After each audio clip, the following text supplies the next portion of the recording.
जी भाकणूक बाळूमामाने 1966 साली सांगितलेली होती. या जगाचं पुढचं भविष्य, या जगामध्ये पुढे काय घडणार ते मामाने आधीच सांगितलेलं होतं. आणि आज त्या भाकणुकीतील प्रत्येक शब्द तंतोतंत खरा ठरत आहे. मामांच्या मुखातून गेलेला शब्द आज तागायत, कधी खोटा ठरला नाही. म्हणतात ना की रामाच्या धनुष्यातून सुटलेला बाण तो लागल्याशिवाय राहत नाही, तसं मामांच्या मुखातून गेलेला शब्द कधी खोटा ठरत नाही. मामांनी ज्या पद्धतीनं सांगितलं त्या पद्धतीनं आज खरं होत आहे.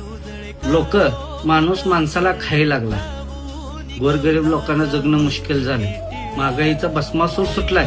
आणि मामांनी सांगितलं देश देशामध्ये युद्ध होईल, निष्पाप लोकांचा बळी जाईल. आणि आज तुम्ही बघत आहात कित्येक देशामध्ये युद्ध चालू आहे, निष्पाप लोक बळी जात आहेत. हे मामांचा शब्द आहे आणि जगाच्या विनाशाला सुरुवात झाली आहे. जय बाळूमामा.